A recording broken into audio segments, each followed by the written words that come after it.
Good morning. We're in November of 2019. This is Neil's airplane up in Alabama. He brought it down a week ago, and we've been doing an installation, and after him is Paul Mason right behind him. But this one first. It's all done now, and we're going to do a quick review of what we have done. First, let's just see what the big components are. It has the new cowling from Viking. It's the first airplane that actually gets that. It has the Viking 130 engine with the Stall 75-inch whirlwind prop. Viking will now start making spacers for the nose wheel also on these curved nose wheel forks, so that'll get the prop up another couple inches off the ground to be able to utilize this big diameter for the Stall airplane. Now let's get into the basics or the details of the installations, but just to run by what the major components that we've covered. We've of course installed the engine to the airframe. We've installed a fuel system in the airplane, an electrical system in the airplane, a cooling system to the airplane, put a propeller on, and exhaust system. So those are the major things. Now let's dig into the details. All right, let's start with something that's essential for an engine to run, the fuel system. Basically, let's do it in reverse. Let's start at the engine, meaning we backtrack to back to the tanks. So we have a high pressure fuel pump here for the direct injection, and we have a quick disconnect connector that goes with that. Everything is put together with fuel injection hose, and it uses the Oetiker or Oetiker. My Swiss friends would cringe when they say that, but I'm not exactly how to say it, but something like that. Clamps and special pliers to crimp those, and there's a little video online of how to take them on and put them on, and also how to take them off, which is really kind of the challenge. So you would need a bunch of these for your installation, the clamps, and lots of feet of fuel injection hose, because we use that everywhere. Some people say, well, why would we use rubber hose? Well, it's high quality rubber hose. It's lined with the proper stuff for alcohol, and it can use all kinds of fuels, and it has a Kevlar braid, and it's good for a long time, especially outside the engine compartment once you get into the airframe itself, with no ozone or ultraviolet light or heat and all that. So basically on this installation we have taken all of the hoses and routed them next to the engine, one of them now being the fuel hose, and we routed it down to the bottom of the firewall, carefully attaching it so it doesn't chafe on any of the components. Here is a place where we're using, I say it's an unbreached hose all the way back to the belly of the airplane, but we decided to use a 90 here. It's a brass barbed 90, and it also uses two of those Oetiker clamps. Now we continue back, and right here we secured with some Adal clamps, because we want to make sure that it stays away from the steering mechanism of the airplane. We work our way back in the channel on the belly of the plane. That, by the way, is our little dog, Rudder. And you know, we thank that with us. We lost our other dog, Leo. Now we got Rudder. All right, let's continue back. So basically, we're gonna go through that channel, and back here, right in front of the landing gear, we're gonna go up into the airplane. This is a very traditional installation that we do on Zeniths, and I'll just film every one of them, and once you've seen 10 of them, you know every little detail. So there's a 90 of basically a bulkhead fitting, a through wall fitting out of steel. There's a nut up inside, and has an 1/8 inch NPT thread, female, at each end of it. On the bottom here, we use a 90 1/8 inch NPT with a 5/16 barb, single barb, and then that is the termination of the clamp, or or the hose outside the airplane. Now, we're going to end up going in the airplane and see where it enters, and it happens to be down in this channel. We have to enter prior to the landing gear unless we want to run underneath the landing gear and back, and that's an option. We have opted not to do that, and we just enter here. Now this is a little bit tricky. You'd have to plan this ahead of time to get this in there, but it can be done, obviously. So same thing there, 90 degree, and then we route a clamp. We clamp a hose to the floor, and we make this 100 and more than 180, like 200 degree turn here all the way around, in order to stay clear of the control system. And then we keep attaching the hose, and anywhere where the hose has a possibility of chafing on rivets and stuff, we add loom to the hose.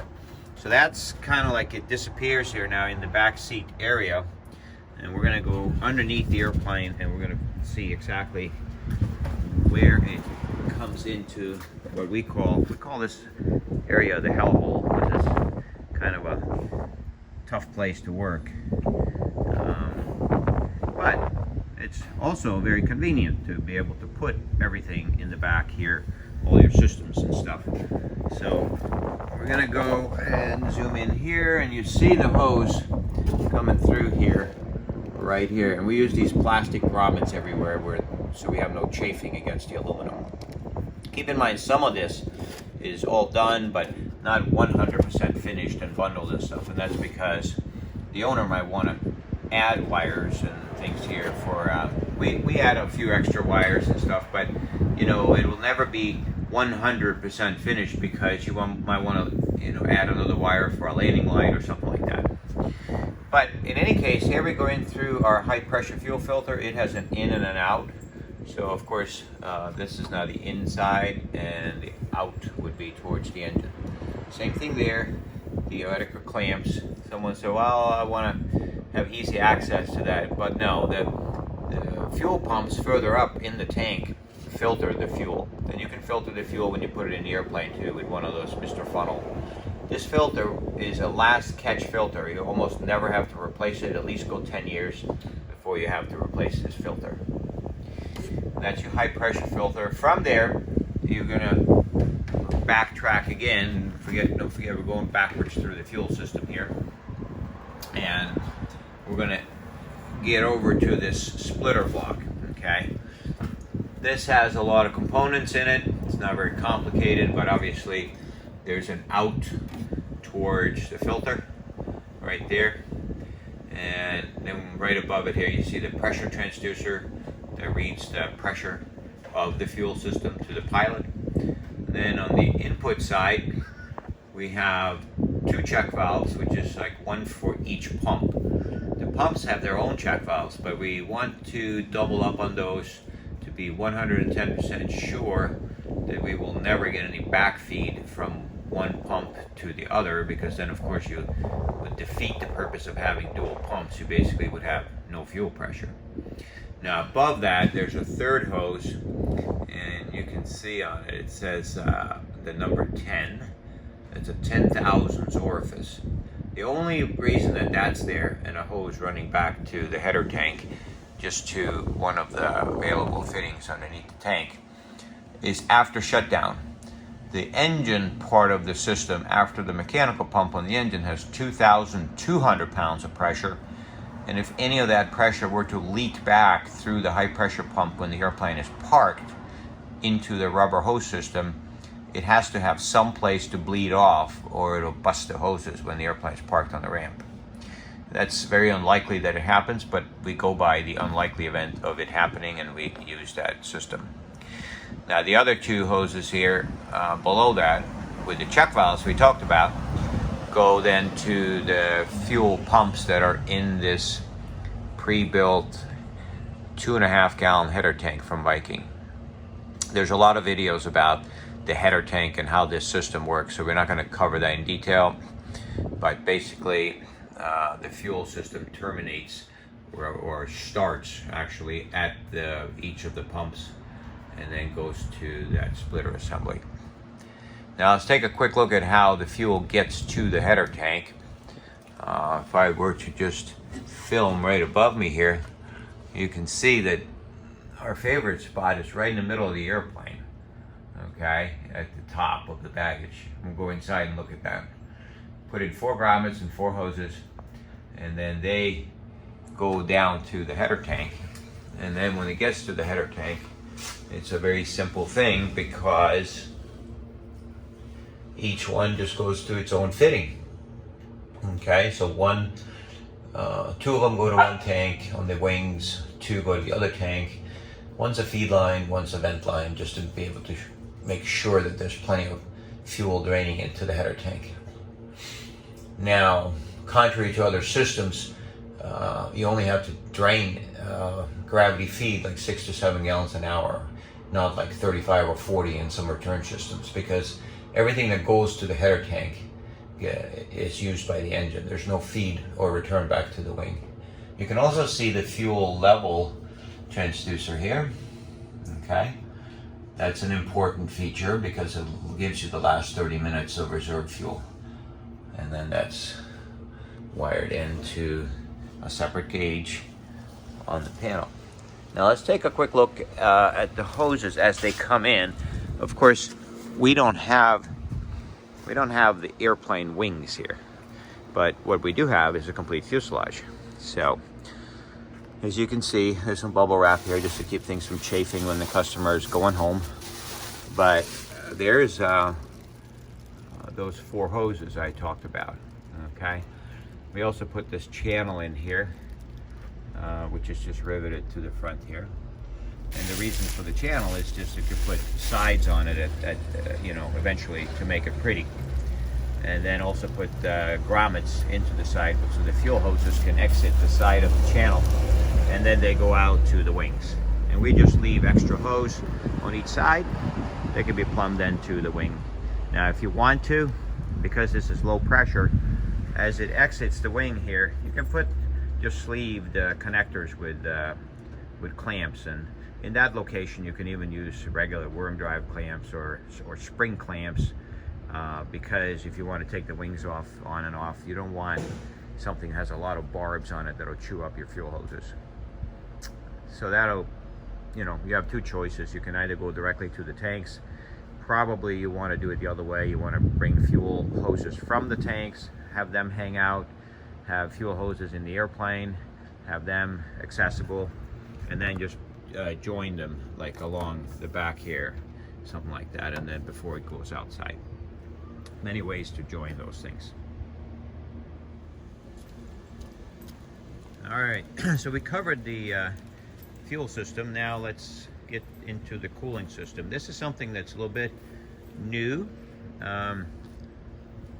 We might want to offer 2 options here as far as belly mounted radiator with sleeker looking cowling, or under the engine mounted radiator with a little bit of a bulb on the cowling to house the radiator. So people can give us their opinion about that. We can do both. Personally, I kind of like it on the bottom of the engine.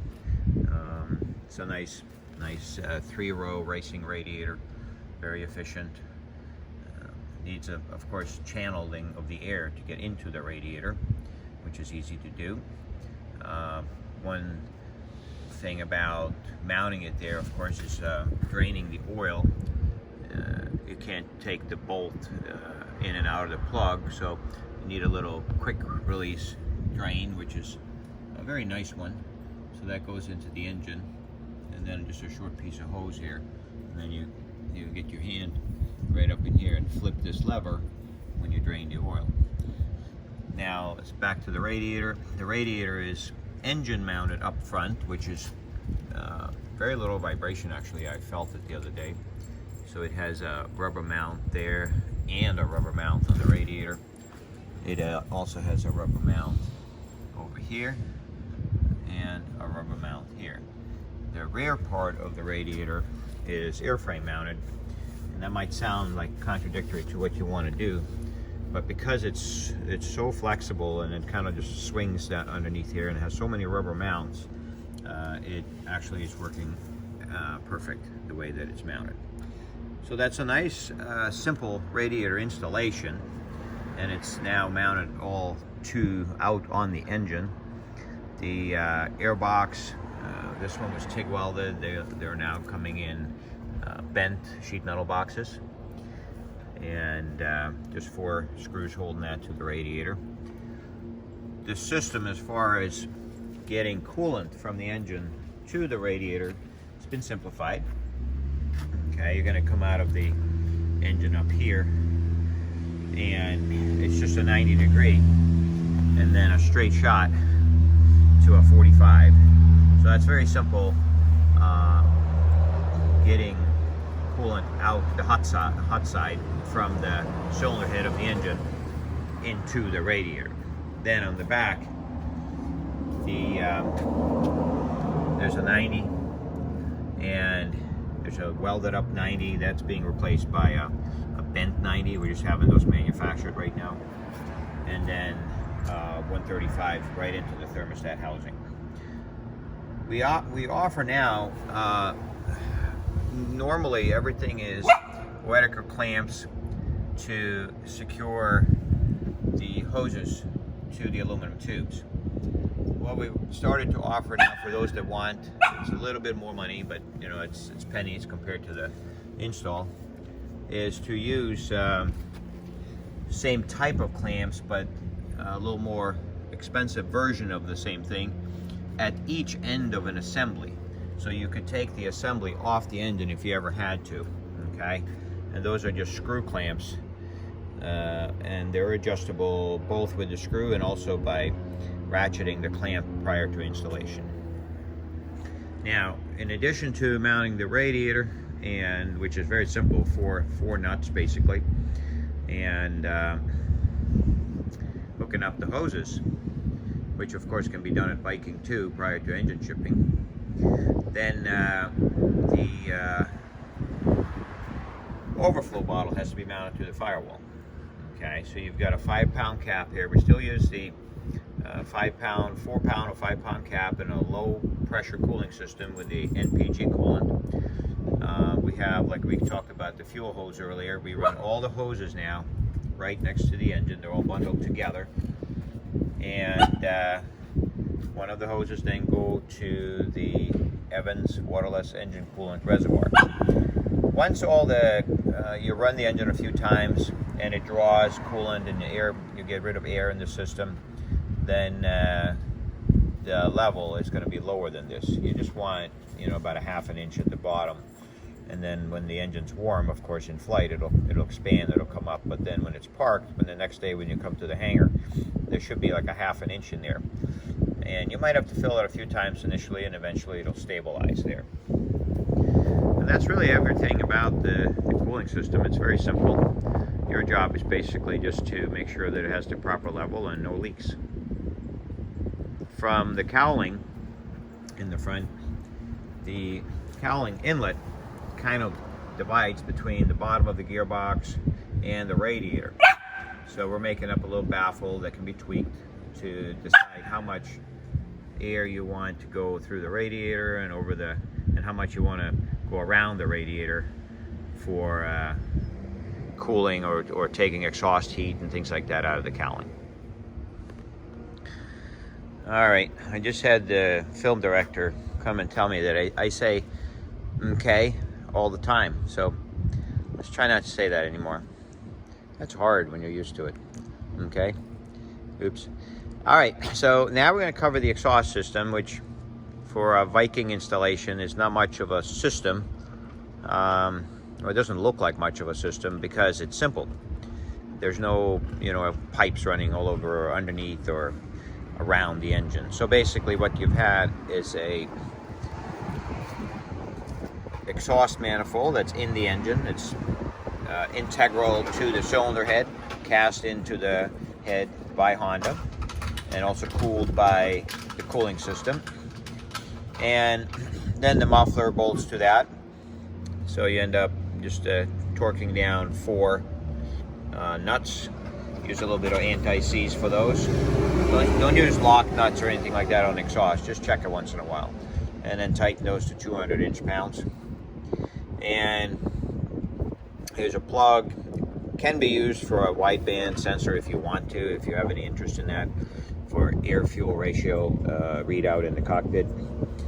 Then there's a brace to the muffler that attaches to the engine, and a tailpipe. The tailpipe, you want the tailpipe to be obviously sticking out of the cowling, but you don't want it to hang way down below the cowling, only because pulses from the propeller will keep bouncing on the tailpipe and eventually make it weaker and weaker and possibly crack it. So, you know, have it stick out about 2.5 inches or 2 to 2.5 inches. And that covers the exhaust system. Like I said, it's just a very simple system. Take a quick look at the heater that Viking provides. It's a nice heater. It's very lightweight, provides plenty of heat for a little cabin like this. So here we have it mounted on a shelf. First of all, we always make like a little shelf like this, a piece of aluminum with some angles on the side to strengthen it up, and it goes between the firewall and here. That gives us a place where we can actually work and mount items that need to go in for the installation. Now the heater, then we decided in this install to put it right below this shelf, and we have it supported with a standoff there, and then we have holes drilled in the firewall for the hoses. We also have the wires that go from the heater down to let me see them coming up here, not quite bundled yet, but they eventually end up down here at the 5 amp breaker and the heater on-off switch. So you've got one fan off and 2 fans. Now on the outside of the airplane, have I said okay yet? I don't think so. I think I'm doing good. You've got the hoses going right onto the barbs of the heater. What we do here is we push the hoses through the firewall, and then the clamps go on the outside. That means that the hoses become the grommets too, that seal the holes. And then the clamps are outboard of that, so there's no chance of it leaking from chafing against the metal. So we've got that there, and we got another one right over here. And then those hoses also bundled together in this package of hoses. One goes down here, and it's attached to the part that is supplied by Viking to tee it into the backside of the thermostat housing. The other hose continues around along the other hoses and ends up over here, which is the hot side. Okay, and that goes into the heater from there. We don't put a valve in anywhere. People always want to do that and ask about that, but there's no real heat coming out of the heater unless the fans are blaring, so no need for that. Keep it simple.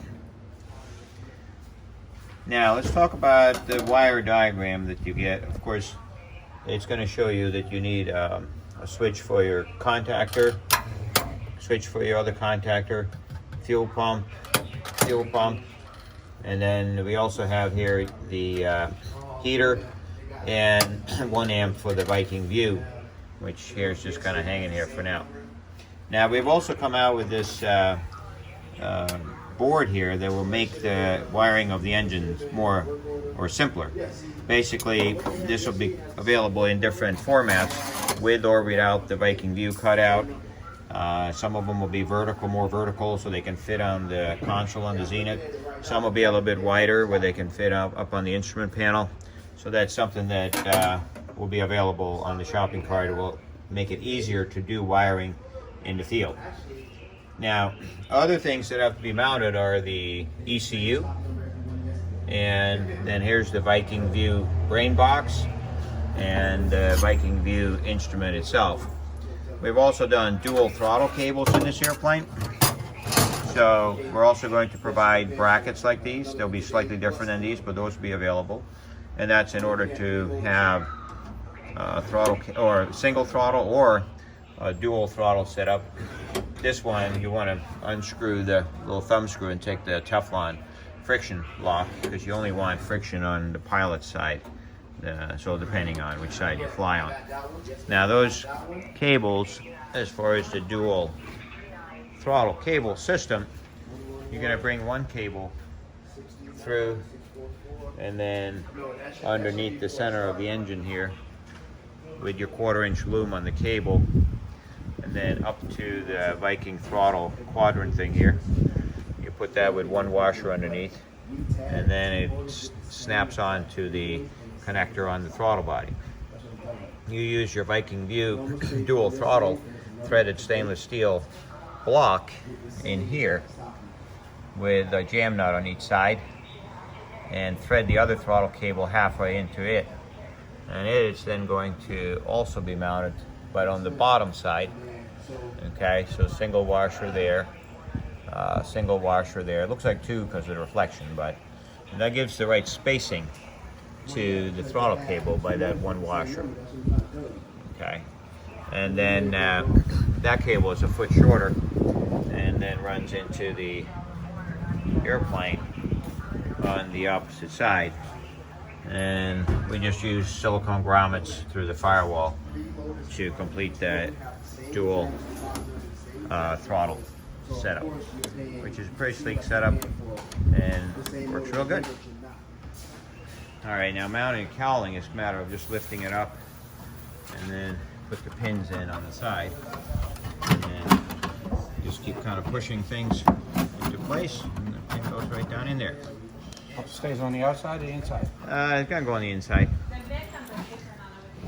So now adding the hinges, we've done some videos on that before. There are some tricks to it, like on this side, for instance. As you can see, the hinge is not even really vertical. It's on the airplane more up here than it is down there, and you just kind of have to place it where it seems best. We also had some trouble here, and the easiest thing after we had it all pre-bent and clecoed in place was to trim half of the hinge, take a little section out of it before riveting, and then each little flap went down flat on the cowling really nice. We also have the hinges kind of staggered opposite of each other. One, the bulb goes out to clear the airplane, and the bulb goes in to make it easier. Now the other side, for some reason, we didn't really have to cut it because it just laid flatter. But so all I'm saying is whatever you got to do. And then of course in our previous videos we show you how to go in and trim off on every bulb, hinge bulb here. You go in with a bandsaw and you take a 1/16 of an inch off each one of these, because otherwise it'll be hard to get the cowling to drop in. We also have to consider with this style cowling where we have protrusions like sticking out here, that when you get to this end of the hinge here, that it's not starting to bend the hinge. Okay, that's more of an issue on the top because it's a smaller area here. You can barely see in the white how this is rounded. So right in here, if you had to trim the corner of the hinge, you just keep an eye on that. And here's something that we added, which kind of like, it's just some mesh from McMaster-Carr, aluminum mesh, and we cut a hole to make it look nice. I kind of like a scoop more than I like a bulb or a protrusion on the top cowling. That's for the fuel pump on there, and then we just glued it in on the backside with the right stuff. All right, so we'll fit the top cowling.